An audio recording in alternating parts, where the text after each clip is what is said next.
Donald Trump's war on Iran is causing the US economy to fall into a recession.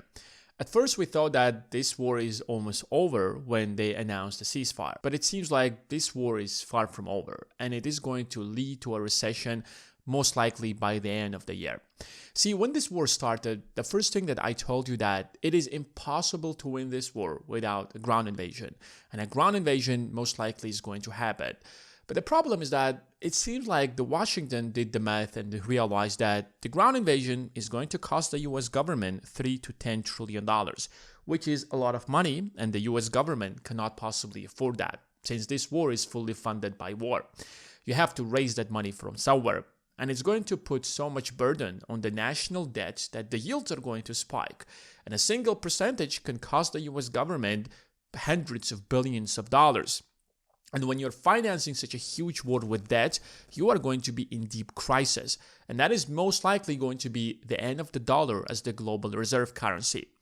But if you look at the GDP, you can see that the US GDP growth has actually slowed down since 2023. And it was naturally expected that the US economy will fall into a recession. What is a recession at the end of the day? 2 negative consecutive GDP growth. And there was already 1 negative consecutive GDP growth back in the first quarter of 2025. And it happened because Donald Trump announced tariffs. The tariffs pushed a lot of companies to import everything before these tariffs go into effect, which is why there has been a lot of imports.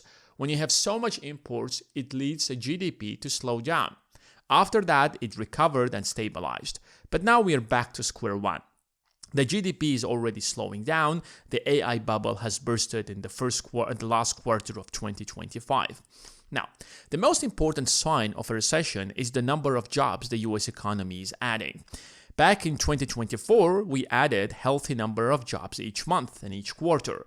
But now look at what's happening starting from 2025. There is a clear slowdown in the number of jobs we're adding. There are literally months where the US economy is losing hundreds of thousands of jobs. And that is becoming more and more common. Probably by the end of the year, more companies will start firing because companies have to survive. Companies have a lot of cost. And if they can actually bear the cost of hiring these people and keeping these employees, they have to fire them. Because if they won't be making money, how are they possibly going to pay these people? The most important indicator also that you have to pay attention to is the inflation. Now, inflation is extremely important because it is going to tell us if the Fed is going to lower interest rates. Now, interest rates are probably the most important indicator to how the economy is going to do, because at lower interest rate, it is going to make access to capital a lot more affordable, which is going to prevent a recession.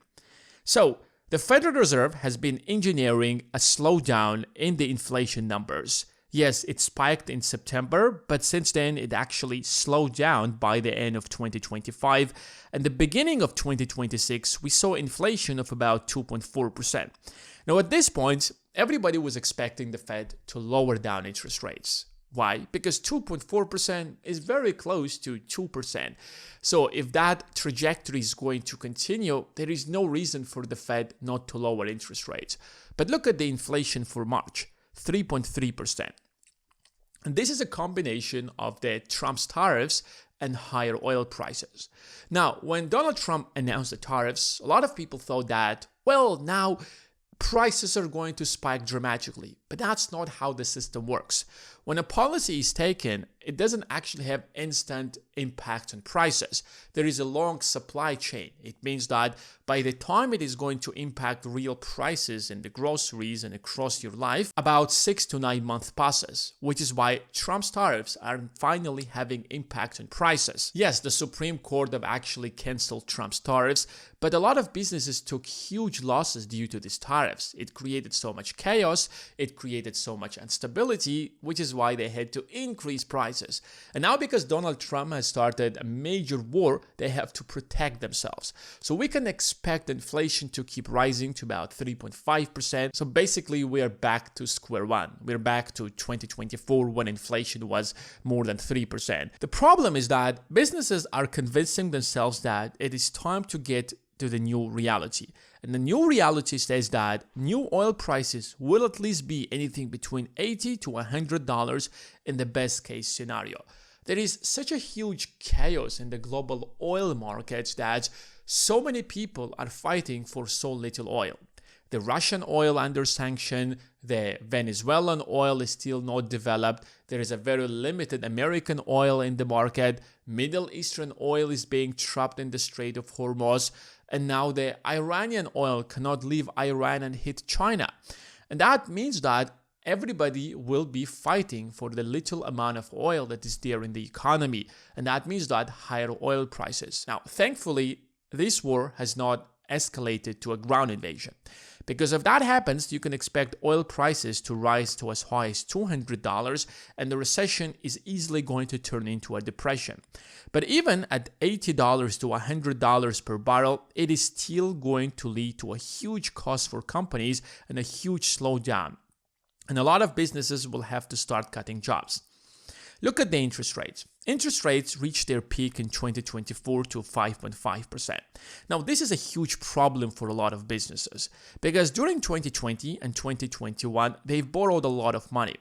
Now, most businesses never pay their debts. They borrow money and they just make sure that they can make the interest payments on that debt. And as the economy or as the business keeps growing, those interest payments will become a smaller share of their total revenue. The same strategy is followed by the US government. So when interest rates are so low, you can afford to borrow so much money, which is what the US government did in 2020 and 2021.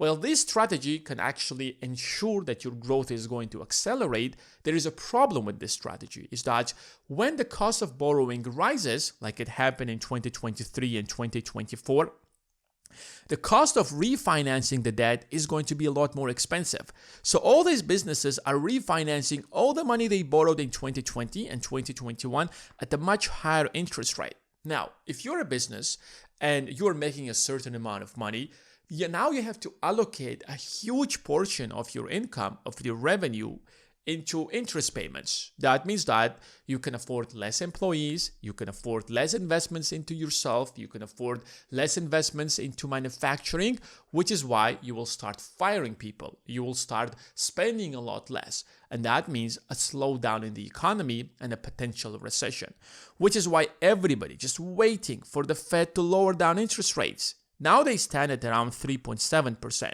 but this is still high when you borrowed your money at almost 0% interest rate. You want interest rates to go to as low as 1%, ideally even 0.5%, so that you can refinance all of that debt at a much lower rate.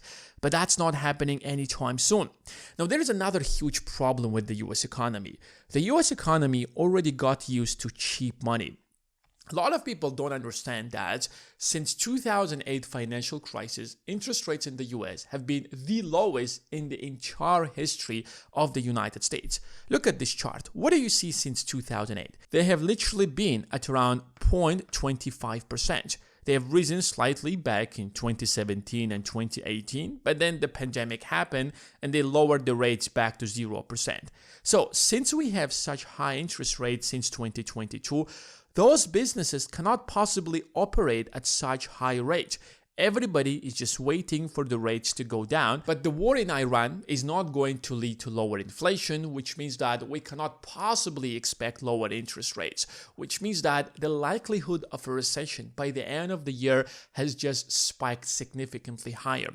But here is the interesting thing about our entire economy. Even though that there is a clear slowdown in the economy, the S&P 500 and the stock market is actually rising regardless. Yes, there are some fall downs in the stock market, for example, in early 2025 when Donald Trump introduced tariffs, or just recently when the war with Iran started, or back in 2022 when the Fed raised interest rates. But overall, the stock market is rising regardless. The real question is why? And that's because the nature of the stock market has changed. You see, the market grows regardless. Why? Because investors expect the government to always get in and bail out the stock market. If you listen to Donald Trump, he always brags. Look at the Dow, look at the S&P 500, look at the stock market. One word about Jeffrey Epstein. How ironic is that? You know why? because Donald Trump, the Dow right now is over $50,000. I don't know why you're laughing. You're a great stock trader, as I hear, Raskin. The Dow is over 50,000 right now. So you can see that politicians today concern themselves with how the stock market is doing. So we know for a fact, at least since 2008, that the government will always be there to bail out the stock market, regardless of what happens. The economy could be in a recession. We might crush the entire economy, but the government will always bail out the stock market. So rich people know that their money has never been safe anywhere else other than the stock market. The stock market today is also being heavily driven by tech stocks and AI stocks. Look at the S&P 500. Literally 40% of the S&P 500 are tech companies and AI companies. And their valuation are based on future cash flow, not today's cash flow. So investors basically expect that even if we are in a crisis right now, AI is going to make these companies make a lot more money in the future compared to today, which is why they stay invested.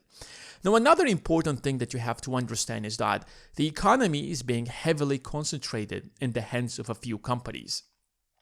Even if the economy falls into a recession, who is going to suffer? You will suffer because you're going to lose your job.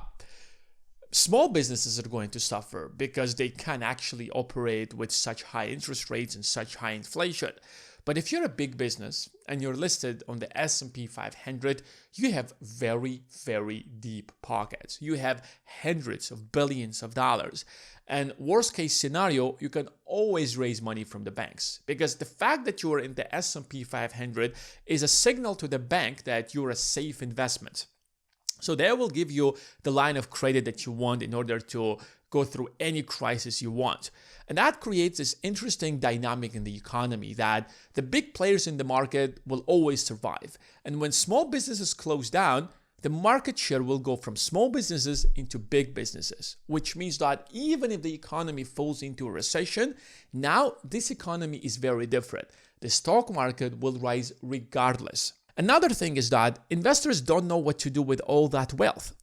So the valuation of the stock market right now is about $70 trillion, which is a lot of money, frankly speaking. Now ask yourself a question. Where will investors invest that money? These are investors not just from the US. These are investors from Canada, from Europe, from Asia. Where that money is going to go to? There is nowhere else. There isn't a single market that can replace the United States. So even if there is going to be some kind of a stock market crash during a recession, the recovery is going to be instant. Why? Because most investors are not ready to quit the stock market simply because they don't know what to do with that wealth. There is nowhere else that money is going to go to. Which is why, yes, we're headed into a recession, but you can still profit from this recession as long as you're an investor in the stock market. So if you want to know what are the top stocks to buy during this recession, then check out the Investing Academy. The link is going to be in the description of this video.